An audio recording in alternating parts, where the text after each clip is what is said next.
কি ব্যাপার? কাজের মেয়েটা হঠাৎ বমি করতেছে কেন? ওর লক্ষণ তো ভালো লাগতেছে না। কার সাথে কি আকামটা করে আসছে ও?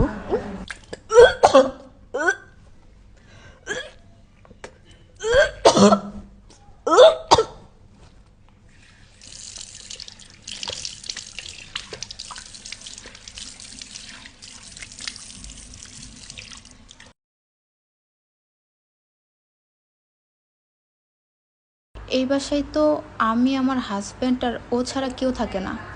তাহলে কিভাবে কি হচ্ছে? ও তো বাসার বাইরেও যায় না। আমার হাজব্যান্ড কি তাহলে? না না, এসব কি বলছি আমি? আমার হাজব্যান্ড এরকম কিছু করতেই পারে না।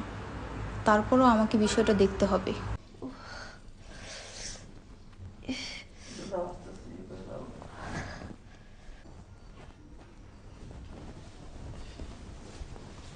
এই, এদিকে আয়। জি ম্যাডাম। বস এখানে। কি সমস্যা তোর? কি হয়েছে? ম্যাডাম সকাল থেকে কাজ করতেছি, ঘরগুলা মুছতেছি, হঠাৎ করে আমার মাথা ঘুরাইতেছে আর সকাল থেকে বমি আসতেছে। জানি না হঠাৎ করে কেন জানি আমার বমি বমি লাগতেছে।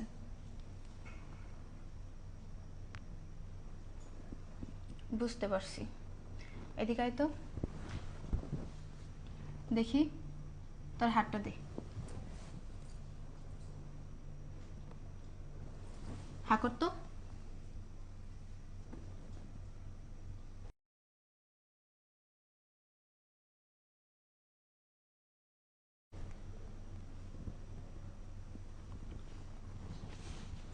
তোর লক্ষণ তো আমার সুবিধার মনে হচ্ছে না।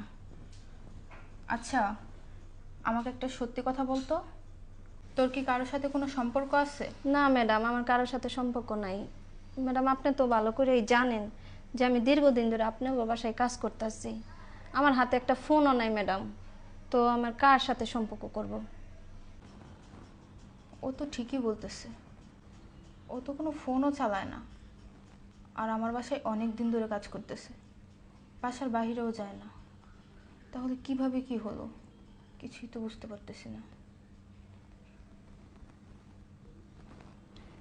এই, তুই তো প্রেগনেন্ট, কিভাবে হলি বল? ম্যাডাম এটা কি বলতেছেন আপনি? আমি প্রেগনেন্ট? এটা কিভাবে সম্ভব ম্যাডাম? এটা কিভাবে সম্ভব সেটা তো আমিও বুঝতে পারতেছি না। এই বাসায় তো তুই, আমি আর আমার হাজব্যান্ড, তোর স্যার ছাড়া কেউই থাকে না। এমন না যে বাহিরের লোকজন আসে।